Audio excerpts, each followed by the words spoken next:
Morning, a local food pantry stepped up to provide hundreds of meals to students in critical need of food over the weekend. And a new project in Hazard honoring our Appalachian veterans, one banner at a time. Dedicated to Eastern and Southern Kentucky, this is WYMT Mountain News This Morning. Good morning. Happy Monday to you, Mountain family. I'm Amelia Lee here with you on this November 10th. It's 5:31 this morning, and we're all ready for a check of that weather. And now, Megan, it's a bit cold outside. I know we've got those snow chances on the way in a lot of the area, too. What should we expect? Glove, hat kind of weather? I would say the whole shebang, glove, hat, scarf, whatever you can do. It is cold outside, and it's just going to continue to be that way all day long, so stay warm and stay dry as those snow chances do pick up this morning. Here's a look at that live pinpoint Doppler radar. A little bit of flurries here and there, especially between Jackson County to about Wise County, Virginia.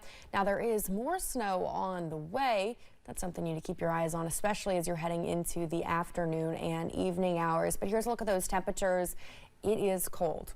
Especially need those gloves this morning if you're driving out and about. Upper 20s and low 30s with high temperatures for the day only really sitting in the low 30s.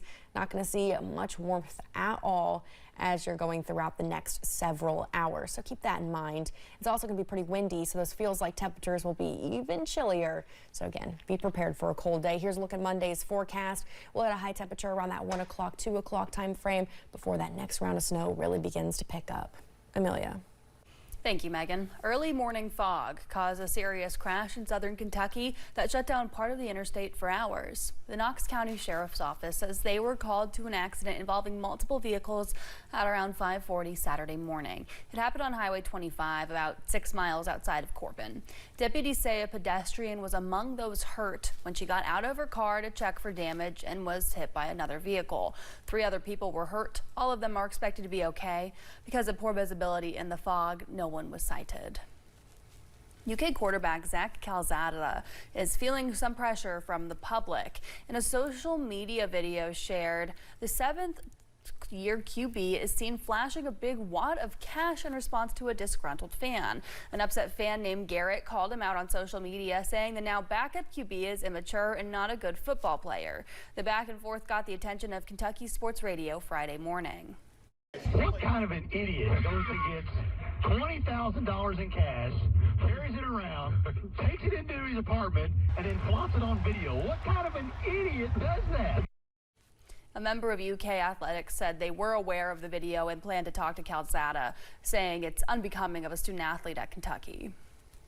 A recent order from a federal judge is moving all proceedings out of the federal courthouse in downtown Pikeville.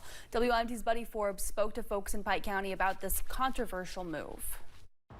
The federal courthouse in Pikeville has been ordered to end all operations by the end of December. We're very disappointed in this.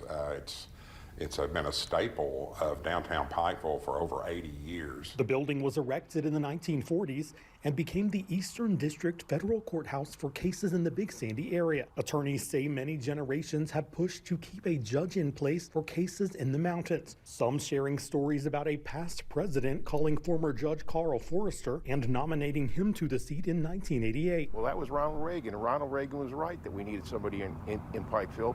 And now, these many years later, we're not going to have anybody. Now an order has been placed interrupting the docket for the Pikeville courthouse and reassigning its cases to 2 different federal courthouses, both of those located approximately 2 hours from Pikeville, which attorney Mark Wolander, who has been practicing law in the area for decades, says is not the right move for mountain people, since they will now have to travel further for federal litigation.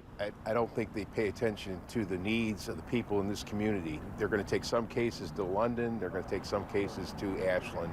What happens to all the people in the counties in between? Pikeville Mayor Jimmy Carter says the rumor mill has always turned about the courthouse closing its doors, but this new order was an unexpected step toward that reality. We've been hearing for years that it's got a possibility of being on the chopping block, and then they'd say, no, it's going to be fine.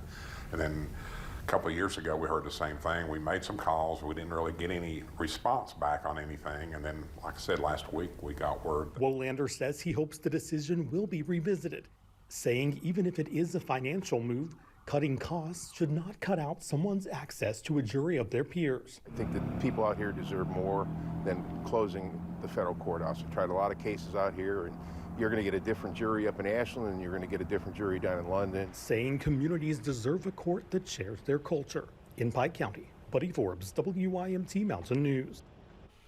The future of the building itself has not yet been discussed. Mayor Carter says that he's not heard any details about the plans moving forward. While new school is one step closer to reality in Perry County, the school district posted on social media that they now have the property for a new Robinson Elementary School off Highway 80 near the Elk Run subdivision. The old Robinson Elementary was destroyed in the July 2022 flood. Since then, students have been using the old A.B. Combs Elementary building. Well, the U.S. Supreme Court issued an emergency order blocking the payment of November SNAP benefits. President Donald Trump asked the Supreme Court to step in Friday night after an appeals court kept a ruling in place that would have required his administration to fund SNAP. The U.S. Department of Agriculture indicated it would pay November benefits. Then came Friday night's stay from the Supreme Court. More than 40 million Americans and 600,000 Kentuckians rely on SNAP benefits. Late Wednesday night, a local nonprofit announced that they would provide hundreds of meals to students in critical need of food over the weekend.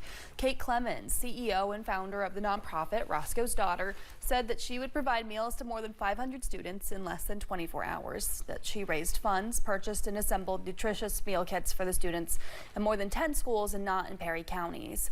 Clemens says it's her mission to make sure students have what food they need. Roscoe's Daughter has grown to so many other things, and we're so honored to serve all of Eastern Kentucky for various programs, disaster relief, food, school, holiday programs, whatever the need may be. But our start is in food insecurity. That will always be close to my heart. She says if SNAP is not restored by this weekend, they'll work again to deliver as many weekend meal kits as possible. Appalachian Regional Healthcare is hosting a food drive for families through the end of November. You can drop off healthy, shelf-stable items at each of their hospitals. Donations will be distributed to local community partners serving families in need, including God's Pantry Food Bank. Well, if you've ever been in downtown Hazard, you know the light posts are usually decorated. Now they have banners with a special meaning. This year, the Civic Fellows with the City of Hazard had a new project to make banners of veterans from Appalachia. One of the fellows is Hazard High School student Kaylee Pennington. She says it's important to see the faces of folks who served for our country ahead of Veterans Day. It's definitely special that I get to do it, and it's special that I get to continue doing it even without the Civic Fellowship. You know, they fought for this town, that we could flourish and do better for the generations that came after them.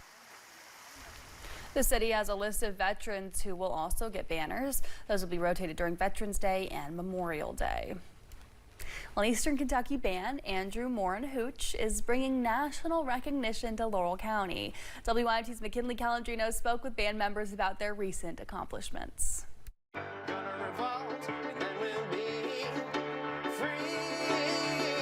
Andrew Moore and Hooch, a hometown band in Eastern Kentucky, is bringing awards and titles home to the mountains from major music cities like Hollywood, Nashville, and Atlanta, representing Kentucky while sharing the stage with some big artists. We played for about an hour with Toby Keith, and he was a blast. He was down to earth, and he'd reach over and start slapping the piano keys. And we opened up for Drake White, who's a country star. So John Daly, he's actually putting us up in recording studios in Nashville right now, and he's paying for all of it. And he said, can I be co-producer? I don't want no money from it, but I just want to be listed. I was like, yeah, sure.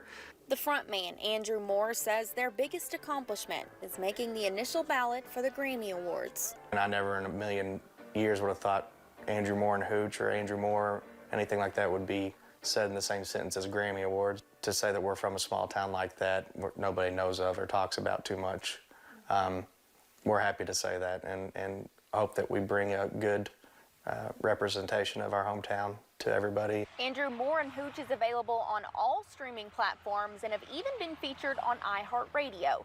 So you can turn the dial and listen to some of their top hit songs. So for them to have our backs and have the support of the people that of the town that I grew up in, was born and raised in. It means the world. Aiming to continue doing what they love so they can bring more recognition to their hometown. In Laurel County, McKinley Calandrino, WYMT Mountain News. Andrew Moore and Hooch will be playing at London's annual New Year's Eve ball drop event. You can see their full schedule on andrewmoorehooch.com. After the Johnson Central football team's Thursday night victory, hundreds of folks gathered on the field, not discussing football, but celebrating faith. A student-led revival broke out on the sidelines, fueled by students who attended an ongoing 14-day revival at Hager Hill Free Will Baptist Church. Pastor Ronnie Spriggs says the Awakening Revival has expanded far past the church walls, which have also been torn down to accommodate the growing desire to worship. Spriggs says he was blessed to be called to the field to see dozens of people leave as new professing Christians. Also last night we left here and went down to the football field at the request of the football players, who most of them have been saved through this meeting, and they had to play football last night and they wanted to have church. He says the revival will keep going as long as people are showing up. The Commonwealth is gearing up for the first round of snow showers this winter. Road crews across Kentucky are ready after spending the past month prepping trucks and stockpiling salt. J.R. Brandenburg is the director of the Scott County Roads and Maintenance. He says his crew is more than prepared for the winter weather. They have 3 brand new trucks and a barn full of 5,000 tons of salt to keep the roads clear. I always fill it up going into the snow season. That helps for a good night's sleep sometimes. You don't want to run out of salt. Brandenburg says the best thing we can do is be prepared by staying weather aware. You can also keep a couple of extra bags of salt in your garage for this coming month. It's now 5:42. Coming up, The Price is Right meets NCIS Origins in an unexpected crossover event. That and more in today's Eye on Entertainment Report. And wind chills from today until tomorrow morning are going to be very cold. I'll tell you how cold coming up.